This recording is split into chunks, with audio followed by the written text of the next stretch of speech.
que en el 2021 los salarios le ganaron a la inflación. Y la verdad que me quedé pensando cómo es posible que eso haya ocurrido. Voy a saludar a Agustín Carchano, que es economista de IDESA, está en línea de nuestro programa. Agustín, gracias por atendernos. ¿Cómo estás? ¿Qué tal, Fernando? ¿Todo bien? ¿Cómo estás vos?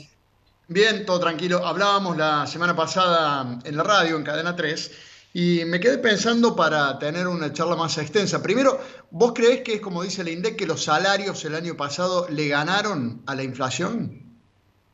A ver, ahí hay que desmenuzar un poco porque Mm, sí hay una parte que le ganó la inflación, que es el sector de los registrados, de los trabajadores formales, por así decirlo. Tuvieron un aumento anual del 56,5% por encima de la inflación que fue del 50,9%, o sea, un 51% podríamos decir. Pero por otro lado, los trabajadores informales, les podríamos llamar, que son en parte los que son asalariados, o sea, empleados asalariados no registrados, y los cuentapropistas, los que se trabajan por su cuenta, digamos. Ese sector, que es más o menos el 50% de los trabajadores, de los ocupados, tuvo un aumento del salario del 40,5%, o sea que quedaron muy por debajo de la inflación. mm. Ahora, dentro de los asalariados formales que vos decís le ganaron a la inflación, lo mismo que está diciendo el INDEC. Yo conozco gente que está en la formalidad, que está registrada, que cobra con un recibo de sueldo, que le depositan el dinero en cuenta corriente, o sea, todo blanco, todo normal, todo formal, y que el año pasado tuvo aumentos del 30, del 35, del 40%. Para llegar a superar la inflación en promedio, los trabajadores registrados significa que tiene que haber sectores que tuvieron un aumento del 60 o del 70%. Exactamente. El índice este de salario de trabajadores registrados es un promedio. O sea, Mm. va desde esas personas que decimos que tuvieron un aumento del 30% anual hasta personas que habrán tenido entre un 70 un 75% y ahí hace el promedio. La media debería estar más o menos cerca de la inflación, por eso el índice da un poquito más arriba, porque seguramente los trabajadores registrados también incluye la parte que es sector público, Mm. que por lo general suelen tener aumentos acorde o por encima de la inflación, que esto también levanta un Claro. poquito el promedio. Este es el otro dato que surgió también la semana pasada, que los trabajadores estatales de los sectores públicos, municipales, provinciales, nacional, han logrado mejores aumentos que en el sector privado, en promedio o en términos generales. Esto también es así, Agustín. Tengo entendido que sí, esto es lo que lleva a que los trabajadores registrados, ya sean privados o Mm, públicos, hayan tenido un mejor desempeño y ya le hayan ganado la inflación. Pero mm. cuando observamos a los informales, o sea, los no registrados y a los cuentapropistas, ellos sí salieron perdiendo y bastante contra la inflación.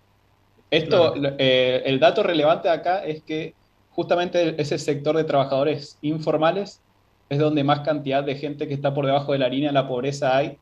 Entonces, esto que indica que si la gente que está debajo de la línea de la pobreza no le pudo ganar la inflación el año pasado, seguramente la pobreza se va a mantener o aumentar con esta pérdida de salario que hubo.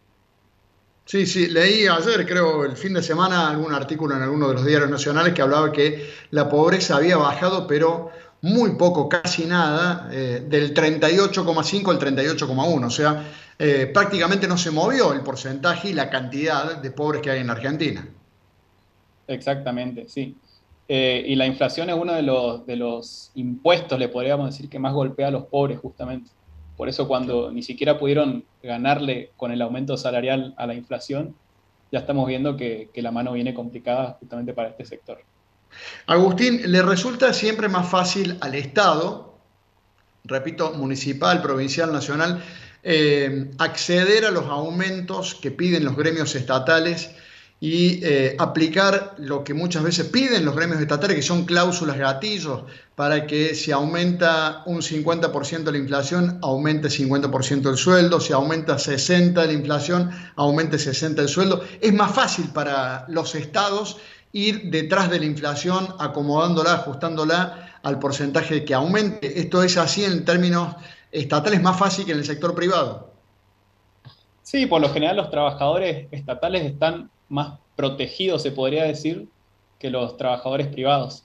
Depende también el sindicato, porque hay sindicatos muy fuertes en la parte privada que también, por lo general, no pierden contra la inflación porque tienen buenas negociaciones con, ya sea con empresas o con el gobierno, y tratan siempre de estar por encima de la inflación. Pero con esto que me decís también, a lo que vamos, a lo que lleva esto es que este año seguramente la inflación o se mantendrá alta o incluso va a crecer.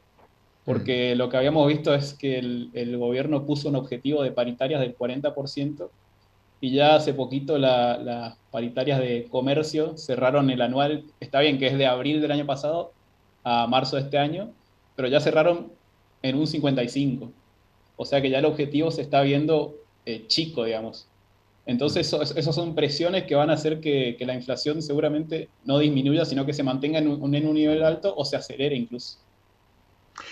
Una pregunta más, no sé si tenés a mano o en mente cuál es el salario o el sueldo promedio que se paga en la Argentina entre el sector formal e informal. Te lo pregunto porque hay un portal laboral, un portal de empleos que se llama Boomerang, que salió a preguntarle a usuarios entre el 27 de enero y el 13 de febrero, a preguntarle qué es un buen sueldo en la Argentina.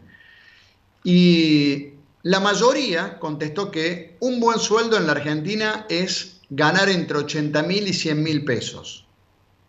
Repito, un 20%, la mayoría de los que contestó esa encuesta o esa pregunta, ¿cuánto es un buen sueldo? La mayoría dijo, un buen sueldo, un buen salario es de entre 80.000 y 100.000 pesos. Ahora, 80.000 apenas le ganás a la canasta para no ser pobre. Claro, sí, hay muchos factores que alteran por ahí lo que es cuál es la línea de pobreza para cada individuo, si tiene familia, en qué lugar vive, pero tengo entendido que sí, más o menos entre 70 y 80 suele estar la línea de pobreza para alguien que tiene familia, una familia tipo, digamos. Y el salario promedio, no tengo el número fino de los trabajadores de Argentina, pero debe estar cerca o entre 80 y 90 seguro. Entonces estamos Bien. como muy ahí, muy fino la diferencia, digamos. Sí. Una más, en dólares venimos perdiendo, ¿no? Porque esta mañana otro compañero de trabajo, periodista, hacía la comparación, la proyección hacia atrás de cuánto veníamos cobrando en dólares los argentinos hace 10 años, 5 años a esta parte y cuánto cobramos hoy. Bueno, está claro que con el aumento del precio del dólar y con los salarios por debajo de la inflación, venimos perdiendo en dólares en materia salarial. Sí, exactamente. Eso también escuché que nombrabas que en el 2017 fue la última vez que los salarios estuvieron por encima de la inflación, tanto formales como informales, que siempre me gusta hacer esa diferencia. En ese año sí le ganaron los dos a la inflación, pero después, todos los años hasta el 2021, fueron pérdidas. Entonces esas pérdidas que encima son acumuladas porque son 4 años de ir perdiendo contra la inflación, siempre te deja el salario en dólares, que sería el salario deflactado por el tipo de cambio, te lo va a dejar mucho más bajo de lo que estaba antes. Bueno, interesante para seguirlo el tema, seguramente lo haremos durante el transcurso de este año porque la inflación está claro, lamentablemente va a seguir en la Argentina. Agustín, muchas gracias por estos minutos con nosotros. Muchas gracias, Fernando.